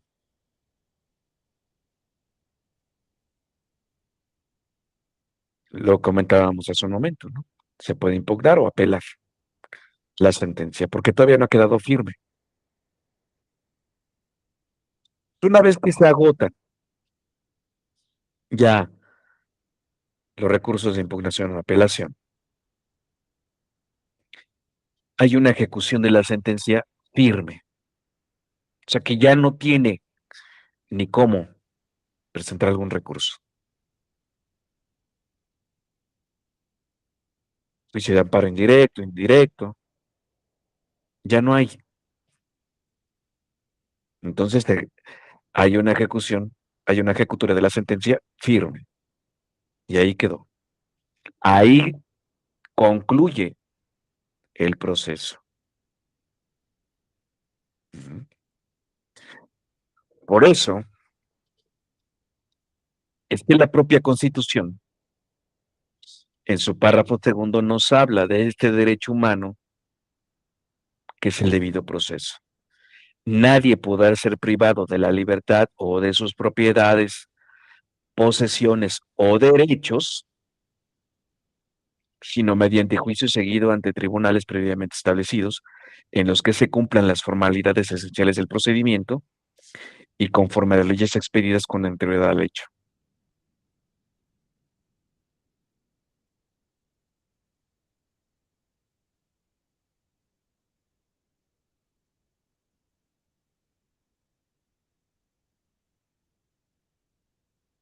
voy circulando con mi vehículo, llega el policía de tránsito, me dice que me orilla a mi derecha y que quiere verificar, ¿no? Si cuento con si está vigente mi verificación. Y para eso me pide comprobantes, los documentos, ¿no? Pues ahí está. No es que necesito comprobar, es que no me puedes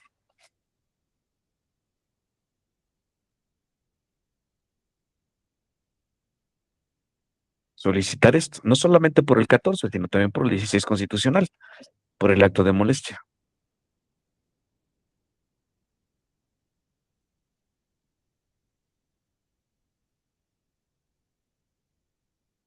Por eso es que la semana pasada estuvimos comentando que la privación de la libertad puede ser momentánea, sí, dentro de la actuación policial, por supuesto, se refiere a este control preventivo provisional, o puede ser detenido. Y para hacer la diferencia temporal, un control preventivo provisional va por minutos y una sentencia puede ir por horas, días, meses y años.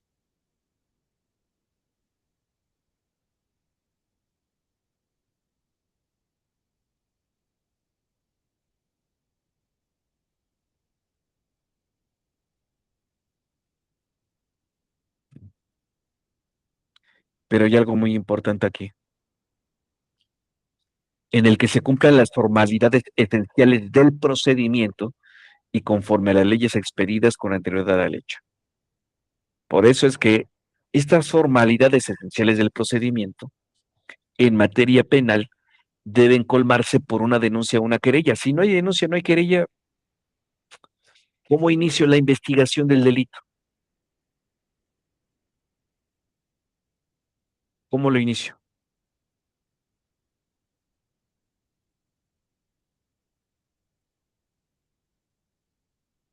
Y solo para efectos de investigación del delito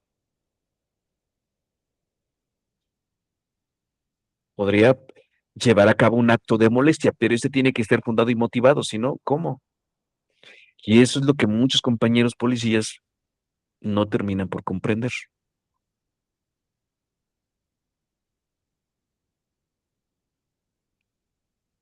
Estoy en el punto de revisión. El punto de revisión es por actividades preventivas,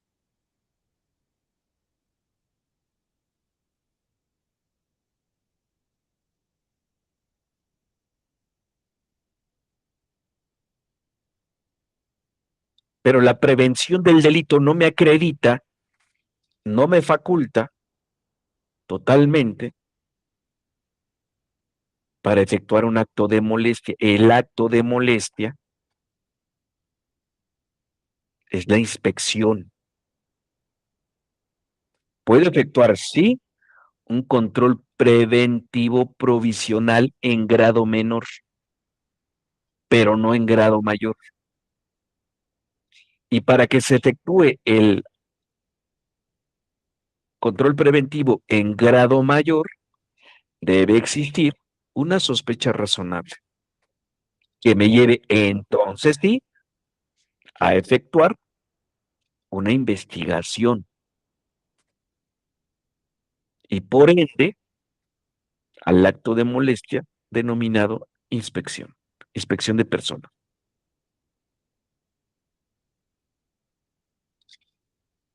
Por eso es que se van complementando la asignatura anterior con esta.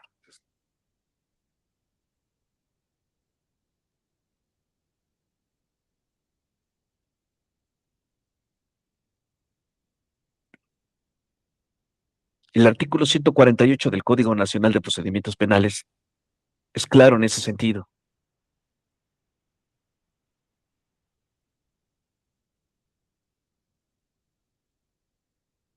Bueno, ya me robé una bicicleta, me detienen más adelante, pero la persona no quiere proceder, no quiere interponer su denuncia. Y es ahí cuando el policía, pues entra en esa labor de convencimiento, ¿no? Porque no hay denuncia cómo. Por eso es que en muchas ocasiones esto deviene en la fabricación de delitos. Sí. Profe, y ahorita tenemos, y seguramente a todos nos pasa, por el sistema del C5, los que generan los famosos folios, que la gran mayoría son anónimos. No sería, no es suficiente o porque muchas veces se actúa de acuerdo nada más a los folios, no hay ni una querella ni denunciante, sino nada más con el folio. Obviamente se encuentra lo reportado, el policía va, se encuentra la información que se informó, pero mediante una llamada anónima que se genera en un folio nada más. Bueno, pero a ver, puede exigir una denuncia anónima, pero esa denuncia anónima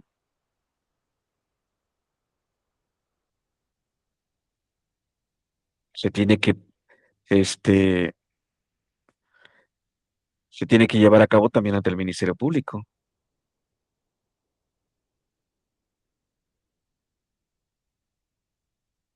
sea, se tiene que ratificar.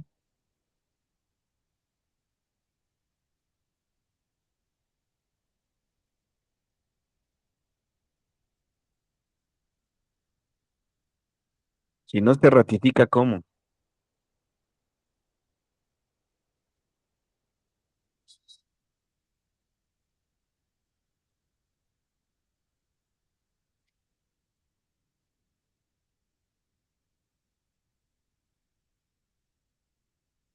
Ujú. O sea, hay delitos que se van a perseguir de oficio. El homicidio, por ejemplo. Hay otros delitos que se persiguen por querella, pero el requisito es procedimental, es decir, procedimiento.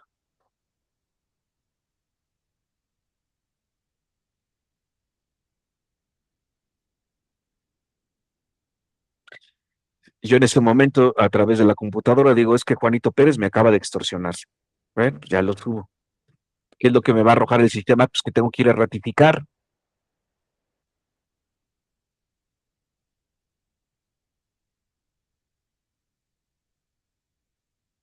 Si ya está la denuncia, pero si no, y si no voy a ratificar.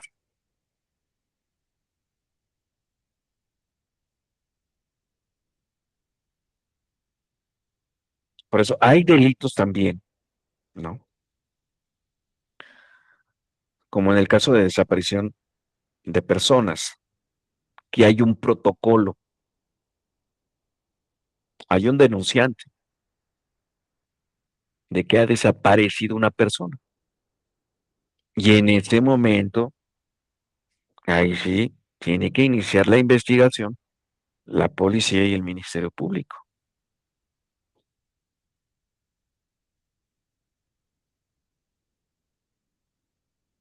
O sea, depende mucho del delito,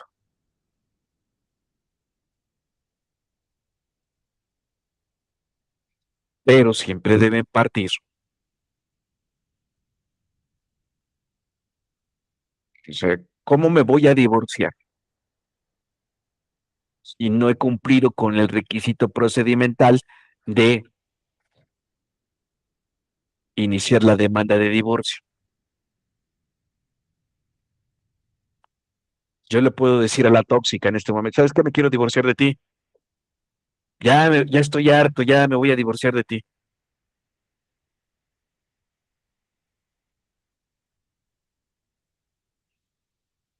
Pero si yo no inicio la demanda, pues no me puedo divorciar. Ahora, si no me divorcio y me caso con otra persona, el que está cometiendo un delito soy yo.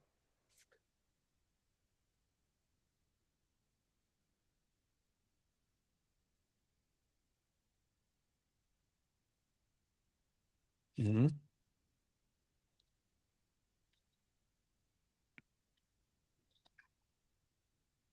Por eso, fíjense bien, intervinientes en el litigio o intervinientes del proceso. Para ser parte de un proceso se requiere capacidad del ejercicio de un derecho, que implica la legitimación para ejercer la acción o ser el sujeto obligado por la pretensión. O sea, necesito tener todos mis derechos.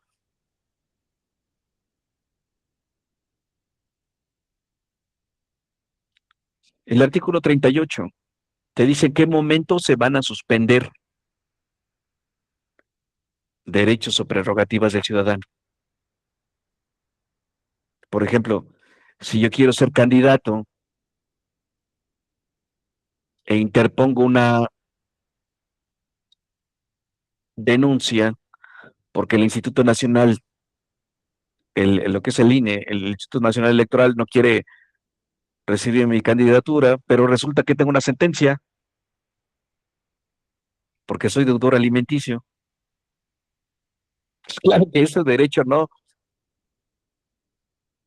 va a proceder porque tengo suspendido.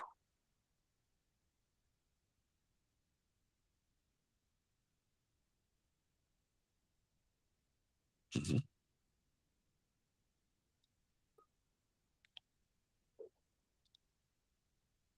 Preguntas, jóvenes, por favor.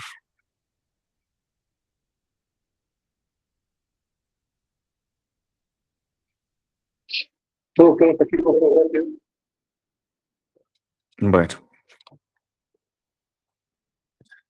pues jóvenes, que descansen, que tengan una excelente noche, cuídense mucho y nos vemos el próximo viernes.